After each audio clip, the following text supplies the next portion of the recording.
I'm afraid there's no sound on Zoom.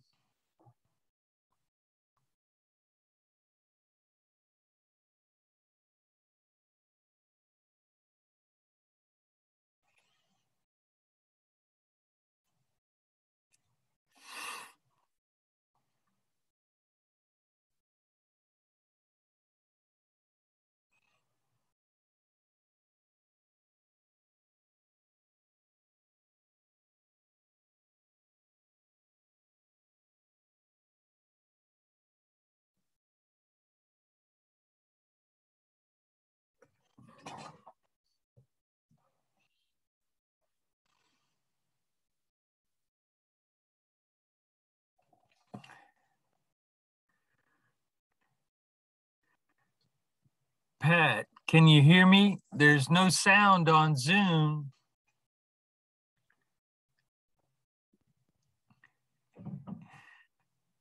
Sorry, I can't hear you.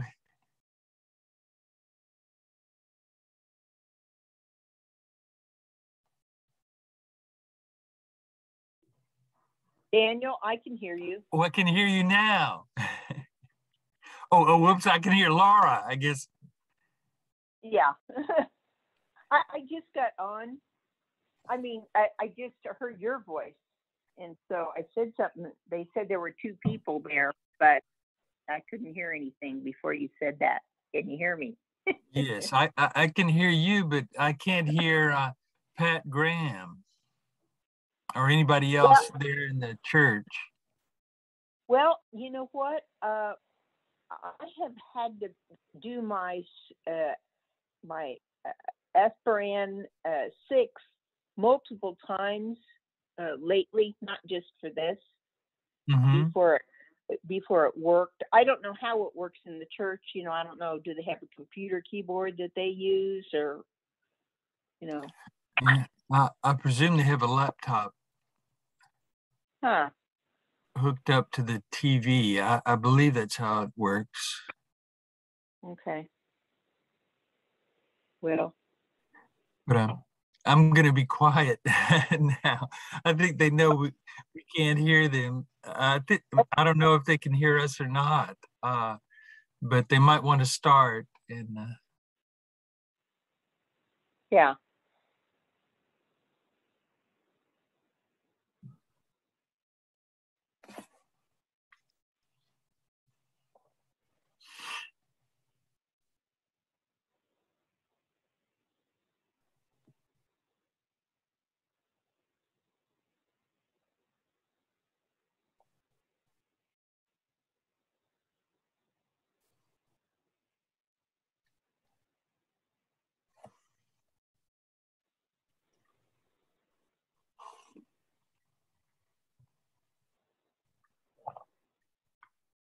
There you go. All right. Oh, now we can hear you. You can. There you go. Yeah. And he was going, at some point, he likes to record these. Oh, you are exactly But- right. No, I'm glad you did that. I don't know if you do it right now, but you might as well. Yes. I don't see any way to record it. Maybe it's Oh, more. it's supposed to be. It's Oh, down. I at- got a message saying it is recording. Oh, it is. Okay. Oh, If you this got is- a message, we don't Oh, have to look at it worry. up there. It sure is. When I logged in. Perfect. He already started it then. Oh, Okay. gosh. Uh-oh, What you we guys, lost what are it. you doing? Carrie, what are you doing? There we go. There we go. There we go. All right. I guess should be good to go.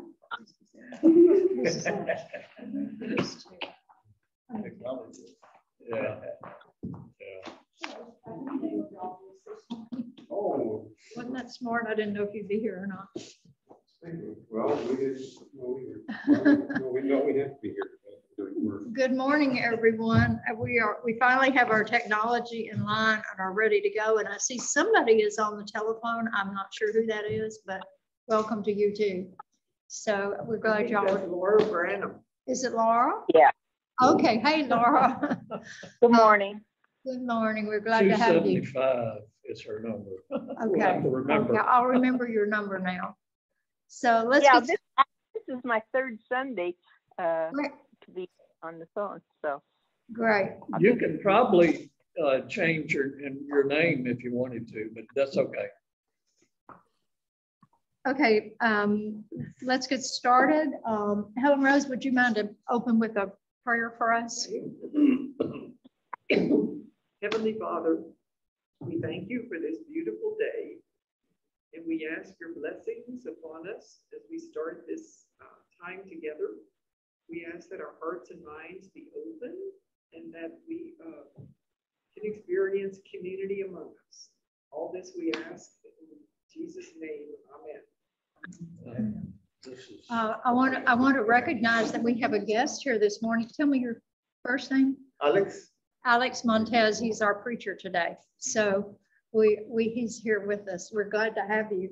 We have started studying Bishop Doyle's book, Citizen, and we just have had 4 weeks prior to his arrival here, Okay, you sure. know. Yes, sir. And so what we've done is try to do a rush job through it and just kind of read and clump things together and give some general impressions so that hopefully after he comes here, that we'll be able to start a group that can really discuss that wonderful book of his in more detail. So we've had lots of questions and lots of conversations. So I think we would all enjoy that. All right, the first quote I did today from the book is, let's see, John, why don't you read the first one? Okay, I thought you'd find out what No, page it's I on. think it's 191. Okay. It's, oh, excuse me. It's in the last chapter of the book, the conclusion. And I think it's page 191. It's 191, 3 and 5. So Okay. Politics is not a sacramental vessel that reveals God, nor is it the God of America's civil religion, the God of the Bible. The politics of our age is a civil capitalism. It depends upon the idea that humans are selfish and unsympathetic to the idea of shared public good. Nationalism reigns. Our convictions about the public good and any religious perspective that might undergird such convictions are to remain private. The public square exists solely to support the reigning powers. And the question is, do you see this on the news, on the public news, and in public discourse? Do you hear much about this civil religion, and are you aware of the difference that Bishop Doyle is addressing? I think this applies to both liberal and conservative politics. You think? yes. It really does. This is what we're when we talk about capitalism, that's what they say. You know, everybody, and the point of government is to limit capitalism so it isn't too vicious. No, I think that's right. And he actually makes that statement in one of his statements that it's both Republicans and Democrats. He's making a point that so neither side is holy. That the religion, well, no, he's making that it's a different thing. That's a political entity, and the religion that's gotten tangled up in that is really a civil religion, whereas Christianity is a different. You know, historically, though, I would have to say at the founding of our nation, I think the individuals who put together our Constitution were very religious people and thought they were enacting a type of Constitution for the United States that would permit all religions, but not exclude any. Mm-hmm. That was my opinion. And I don't think it was even trying to say to create capitalism. I don't see that as the purpose of the Constitution. It may have happened the way that we may have labeled the fruit of it in the life of our nation, but I don't think that was the intent originally myself. Pat, I know you've just taken a course on civil religion, so I'm wondering if you can tell us what it really is. You know, Robert Bellah first introduced this term, but it's been 30, 40 years ago. What really is civil religion? Well, the way I have it's been explained to me to explain it is that both religion and politics are two entities that, let me say, civic life and not politics, let me say civic life and religion are two entities that give us identity. They each have important people in charge. They have texts that are significant. They have rituals, they have symbols. And so if somebody asks me who I am, I can say I'm an American, that identifies me. Or I can say I'm a Christian, that identifies me. The problem with what is going on today in the public square is that, and they're supposed to interact. I mean, religion is supposed to be speaking prophetically to the civic life. And the civic life is supposed to give us a structure in which to function together. But the problem is when these two merge together, which is what has happened, they get intensified, it's magnified. It's not just 1 + 1 is 2, it's 1 + 1 becomes 10. And the difficulty that we're all having is understanding where those differences are and how we can pull that apart and be able to, and that's what I think Bishop Doyle is addressing, that as an American citizen, that we are a Christian citizen, that we are supposed to be a prophetic voice to the civil citizen. I keep saying those things wrong. Does that make sense? You know, I hate to keep talking, but what I see, what that immediately causes me to see is the radical right thinks that's what they're doing. They think they're being prophetic. That's right. Unfortunately, I know. But it's a voice that says, my way is the way, not this is a voice. So what do you think he really means when he says that our God is not necessarily the God of civil religion? How does he say that? Yeah, he says that God is not the God of America's civil religion. It says, yeah, nor is the God of America's civil religion the God of the Bible. Yeah. So what is and if you I mean, there are, yeah, go ahead, Norma. I mean, Laura. No, she must not. Laura? Oh, must not have meant to talk. I just wanted to, sorry, go ahead, Laura.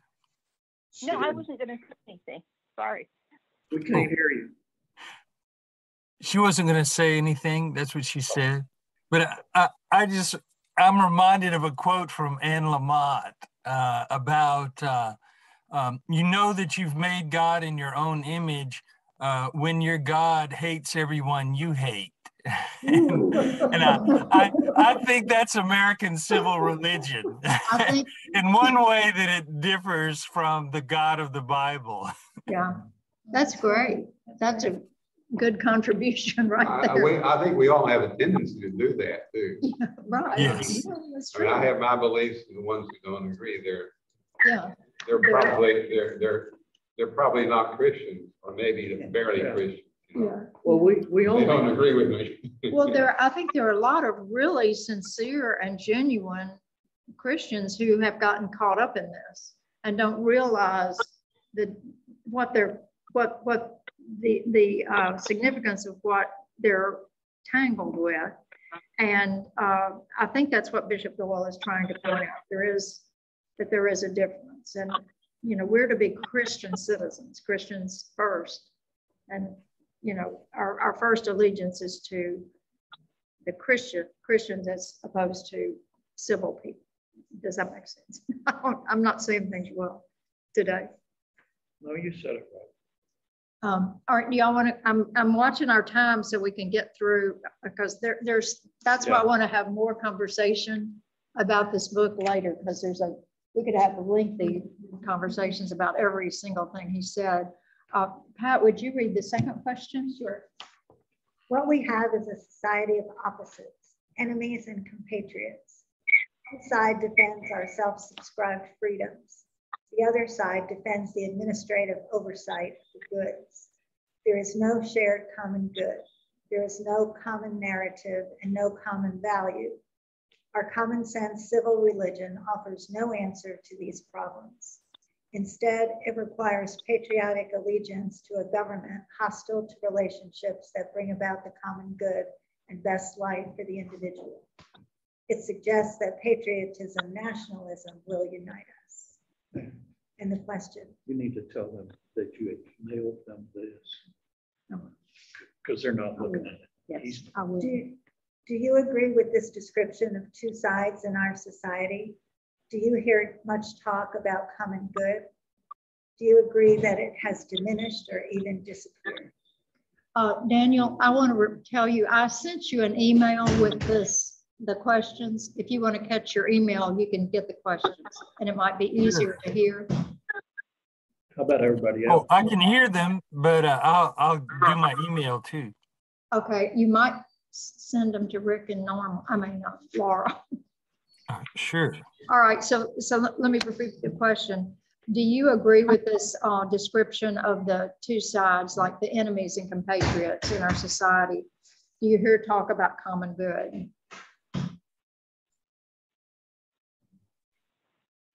I'll tell you my experience. You know, Helen Rose and I are involved in these 3 practice circles that have just been enlightening to me in terms of seeing how the very different experiences of people in different parts of the country and in different age groups. And there is a marked difference. So I'm participating in a circle that is high school kids, and they're in a, I think they're in a class about the Constitution. And so each week they have a circle in which they discuss some issue about the Constitution. And so in one of the recent circles, I asked this young man, I said something about, have you never heard, I said, well, are you aware of, I said something about the common good. And he said, he was trying to think of an answer for me. And he said,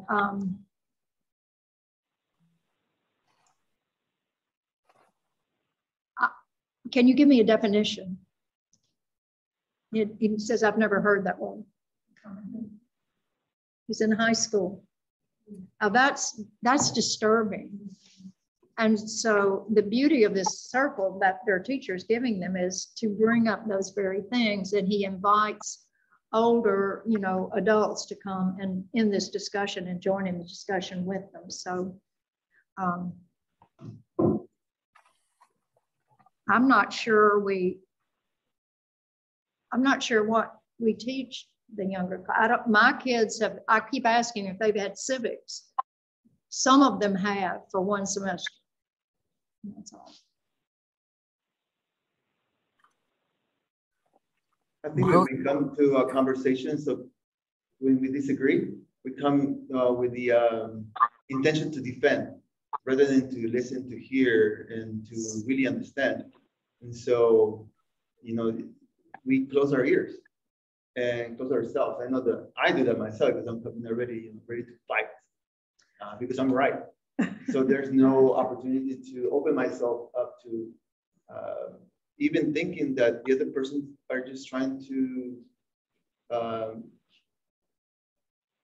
achieve common good in their own understanding of what that means. Yes. And so it's almost like, what does that mean for you? What does that mean for me? And I wonder what would happen if we open ourselves up rather than just to with our fists. That's such a good point. I think I find myself in a group conversation, when they start talking, I start thinking, what am I going to say back? You know, and when you do that, you're not listening to what they actually were saying. And that's one of the things these circles do, is they're sort of an exercise in learning to listen. You have to listen to what the other person is saying, because you can't ask them a question. You can only ask a question saying, I'd be curious to know, just to clarify what they said. I have a comment. If you can respond to somebody immediately after they quit talking, you're not listening to them. That's right. Good point. If you wait 15 seconds, right. there's a shot. Let me see here. I'm gonna wait 15 seconds. Gosh, that's a long time. I know. Let me say this, you know, you speak from your beliefs, and your beliefs come from the little community that you've been exposed to in your life, generally. Maybe your teachings, your educational system, but it's only a part of the educational system. It's only part of the community, but you are holding beliefs that you really believe in. You're committed to them. So that's why I think when they're challenged, we really, you know, we really come forward and want to express with great earnest, hoping the other person will change their opinion and incorporate our beliefs. It's complicated. Well, let me ask this. What do we actually mean by the common good? I mean, we all use the term, but what does it mean? When we talk about reducing inequality, is that common good? Daniel can quote one of his philosophers from the past that'll tell you exactly what it is. I just wanted to say, my students don't know I'm quoting Saint Benedict's rule, but I quote him about listen with the ear of your heart, and I say, please come to class open-hearted, because if your heart isn't open, your mind never will. Oh, I don't know if that helps or not, but I think it's good to have that attitude, and that doesn't mean you believe everything I'm talking about, or any of those philosophers we study, but to come open-hearted, I think is necessary. Yeah. But in reading Bishop Andy's book, I can't help but think about shalom. And thanks to the Jewish Study Bible, I know better what shalom means. Shalom, often we say are translated as peace, but it really means more than that. Shalva in Hebrew means peace as the absence of conflict, but shalom means much more. It means not only the absence of conflict, but the presence of all those things that make for a good life. In my mind, it's the Hebrew equivalent of the Greek eudaimonia, which we translate as happiness. But it means a kind of a kind of inclusive, all those things that make for a good life. Having enough to eat, a roof that doesn't leak, good relationships with your family and friends, no bombs dropping. A whole host of things. And in my mind, I think of that as the common good. You know, Plato, Aristotle, John Locke, a whole host of philosophers have talked about some equivalent of the common good, but I think in Bishop Andy's book, I think shalom could kind of stand for what the common good might be. And actually, I'd like to affirm that idea. Well, I thought the common good just meant that what is good for everyone, you know, that you're trying to get to a place that your decisions incorporate the feelings and needs of every person. So it becomes common good. And I think shalom would fit that. I mean, doesn't everyone want all those things? Well, wasn't it, I don't know if it was Locke or one of those guys back then that said, you know, not to pass a law unless you were willing to live under that law yourself. One of the philosophers. Yeah, one of the philosophers. Daniel's quoted that one many times. Well, it sounds like Kant's universalization principle with a categorical imperative. Okay, yeah, all right. So That one. That one, you're right. So thinking about history and thinking about current contemporary times, we've never achieved common good as in that definition throughout ages and the world. So is it that we continue to strive for that? Is that really what we're talking about, is making progress toward the common good? Because it doesn't seem like we've ever been able to get there. Well, you know, democracy means 50%, you know, 51% is how you make will rule. But common good is embracing even the other 49% that's not part of you. That's true. And that really is a new thing. I think you're right. He's calling this garden, imaginary garden, you know, that he hopes in his book.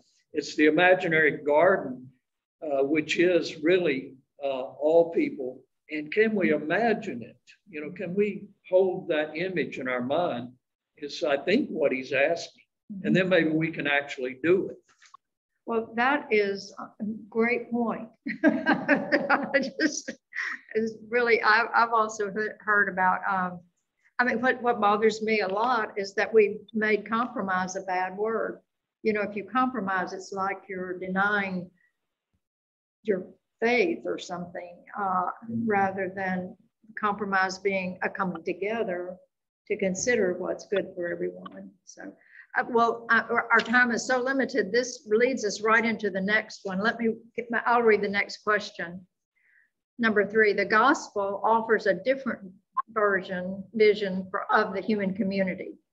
Using a hermeneutic of imagination and a different narrative frame, we have described God's invitation to participate and find our place in a garden social imaginary. Loving God and neighbor, together with compassion and an expansive view of familial faithfulness, are a different way to engage in politics as Christian citizens. Christian citizens are disruptors to dominionism and totalism. They work through peace, relationship, and stewardship. They balance interdependence and responsibility. As Christian citizens, we are prophets cursed to live as dual citizens in a strange land. So the question is, do you feel that you live in a strange land? Do you feel the concept of a garden social imaginary could be a way to live better? It sounds good to me. I like the words compassion and an expansive view of familial faithfulness. I know. What is dominionism? Shall we get into that? I don't know. You brought it up. I brought that. Actually, Bishop Doyle brought that up. That's a quote. I did look up the definition, and Daniel, you jump in with this, okay? The definition, I just looked it up on the computer and got the definition, said dominion theology is a group of Christian political ideologies that seek to institute a nation governed by Christians based on their understandings of biblical law.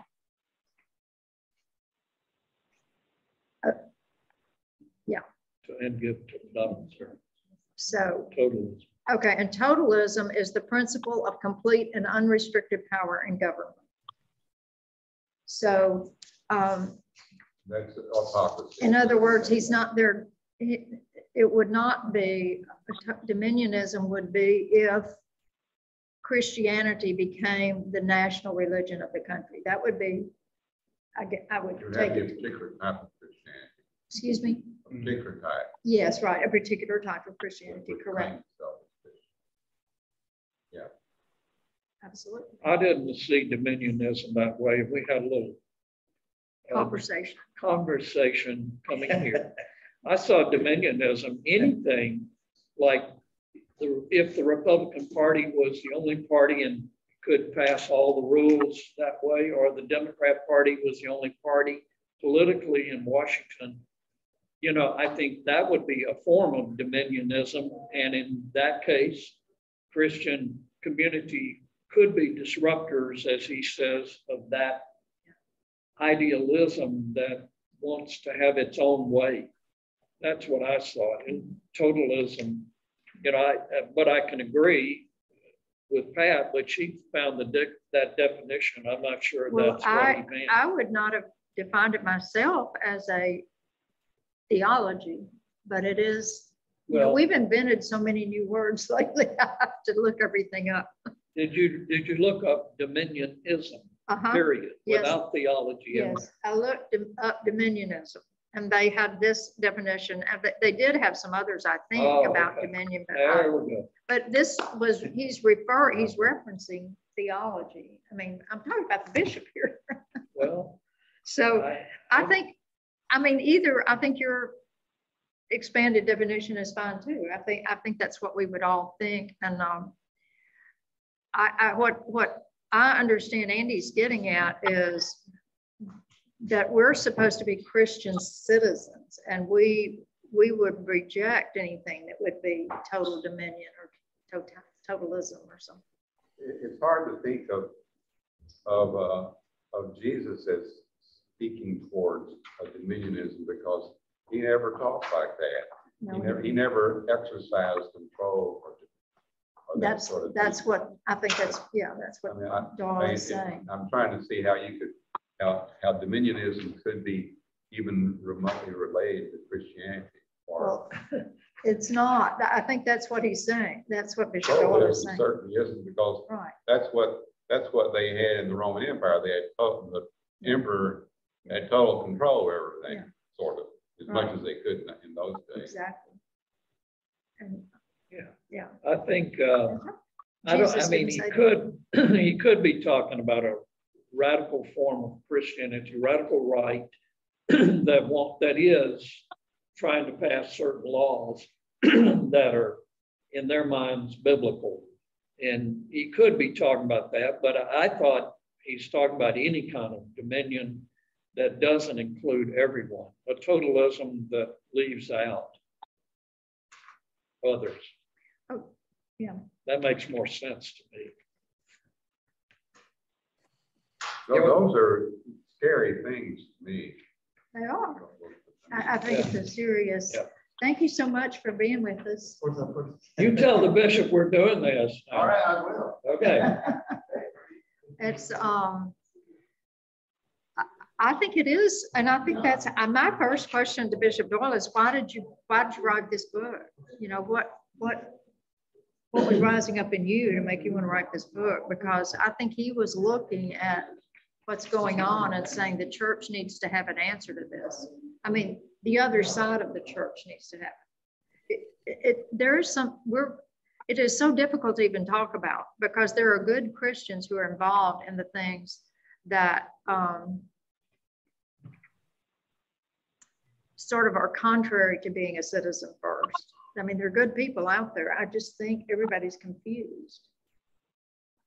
It takes a lot of consideration to figure all this out. It's a thoughtful thing. You're right. It's difficult. It's hard to talk about. I think that's why we have trouble talking about it. What do you think, Daniel? Oh, I my mind was wandering, and I was thinking about my first political science teacher. And I still remember what he taught. He defined politics as who gets what, when, where, and how. I mean, that's a fairly economic definition. And I guess I was thinking that I think that sometimes politics can work for shalom. And I always think about, well, the good that programs like Social Security and Medicare have done, particularly for, well, relatives of mine who have died and who were poor, how much that's helped them, profoundly. That doesn't mean that government is, some what is necessarily sacramental, but I think often government can do profoundly good things. I think about, laws in the Torah about you shall not harvest your fields twice. What's left after you harvest once is for the poor, the widow, and the orphan. And you may not harvest the corners of your field. That's for the poor, the widow, and the orphan. Everything the government does certainly isn't good, but it can do good things that people as individuals can't. There's some things the government does better, only the government can do Social Security or Medicare or things of that nature. And those are flawed programs, of course, but at least in my family, they've done a whole lot of good, right now for Jackie, and and I certainly don't mean to make government out to be wonderful, but it can do good things too. It can serve the kingdom in some ways. Often it doesn't. In answer to questions, I often say yes and no to a lot of things, and I think the world is complicated. Recently, I discovered the word flawsome, and I think I like that word, flawed and awesome, both awesome. Together. Awesome. But anyway, maybe I'll be quiet now. Pat, I wanted to mention in 2011, Michelle Goldberg simplified the definition of dominionism as a movement which says Christians should rule the world. Yeah. So that's the theology part. But also another definition says it's the power or right of controlling its sovereign authority in which a single rulership holds sway. That's sort of what you were suggesting. Kind of like totalism too. Yeah, right. Well, it probably would be. Maybe there's so total control, yeah. But I mean, that's something that doesn't appeal to me very much because no, we don't want that. But somebody must want it. Right. A lot of people want it. Unfortunately. All right, we're trying to get through this. This is such a rich book. It's just every single sentence to me was just profoundly interesting and thought-provoking. Okay, on number 4, Norma, would you read that? Urgency is created when people feel the need on the other, where there is connection, the importance of involvement. Real change happens because we are involved in another person's life. This is the incarnational model of Christian citizenship that we have been talking about. The work of Christian citizenship is not mere theology. It is theology and politics practiced together through the vessel of human relationship, rooted in the relationship with God and God's narrative. I couldn't even think of a question for that one. It's like, that's sort of the whole point of this book, I think, is just that idea that theology and politics practice together through the vessel of human relationships, rooted in the relationship with God and God's narrative. Sounds good to me. But easier said than done. So do you think of ways that Grace is doing that now? Or can you think of ways we might do that in the future?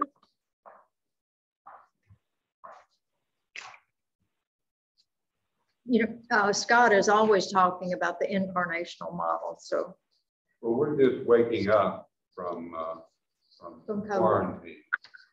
Yeah.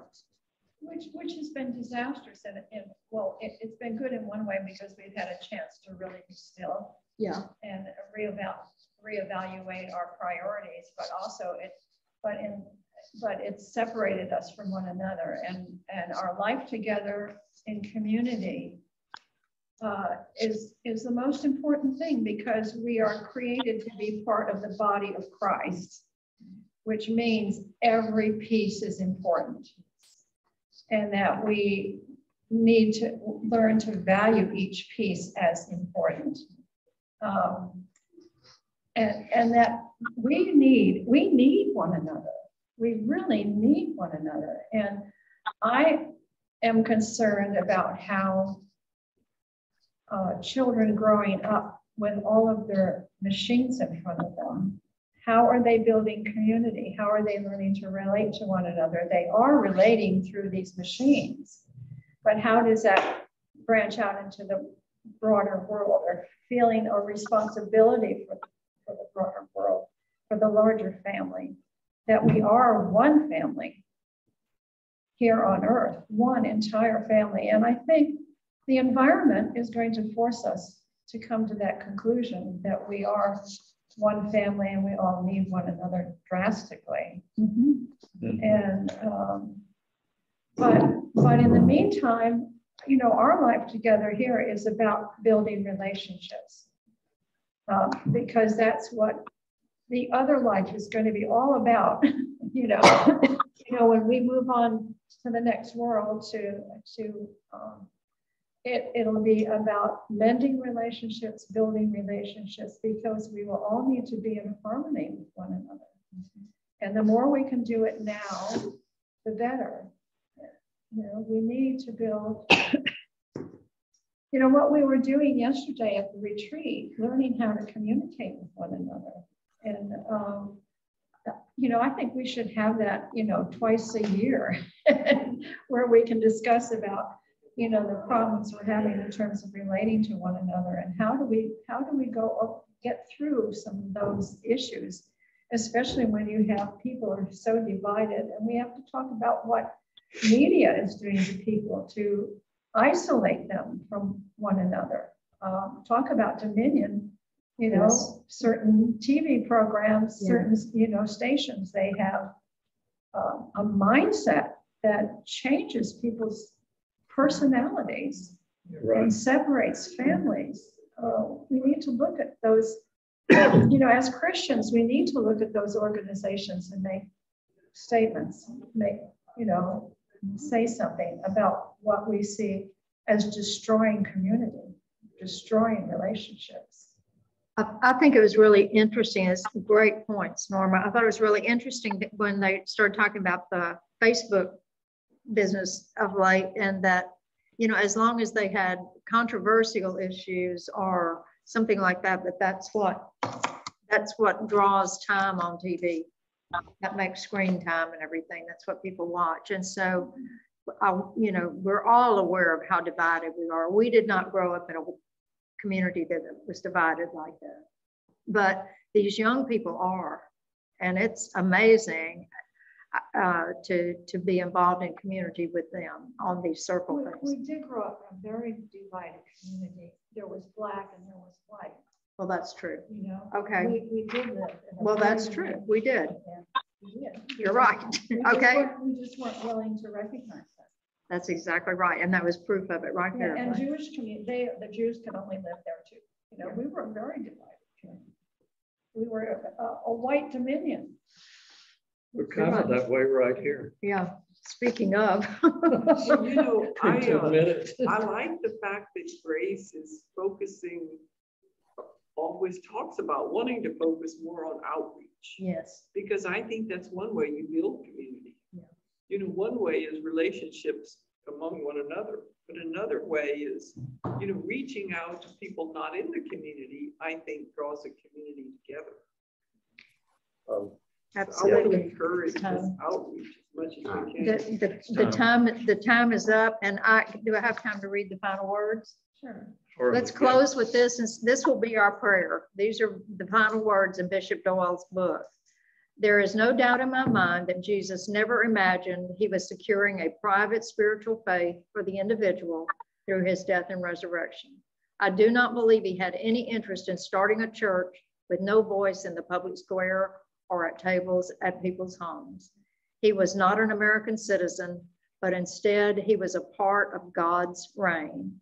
His was a global vision of a new garden, a garden that was more like the social imaginary of the Garden of Eden and less like the gardens of this world. The time is now. There is work to do in God's garden social imaginary as Christian citizens. There is compassion and faithfulness to be enacted. Hear, see, go, do, follow the way, and like a weed, it will grow. Amen. Amen, Bishop Doyle. That's good. Next week, Scott's going to cover either chapter 12 or 13, or maybe both of them. So, and that will be the last week before the bishop. So we'll be ready to ask Bishop Doyle some questions. Yes.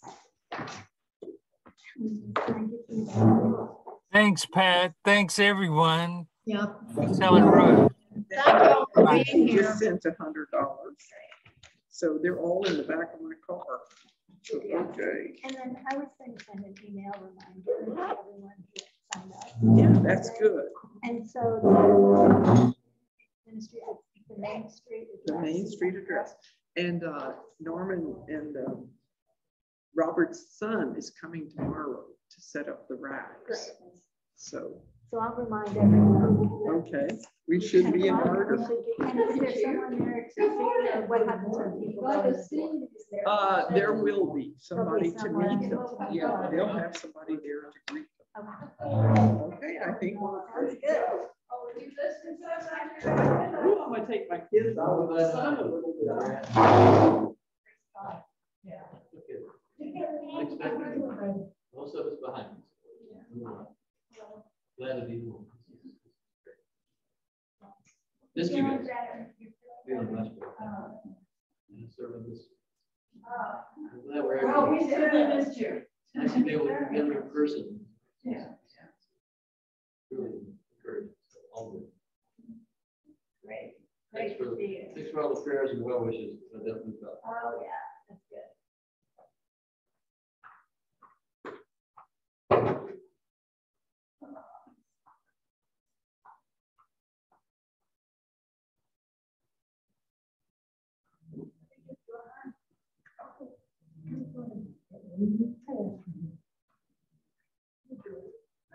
I'm doing much better. I'm sleeping better. It's all the difference. It does. Maybe put this out in the car.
Really?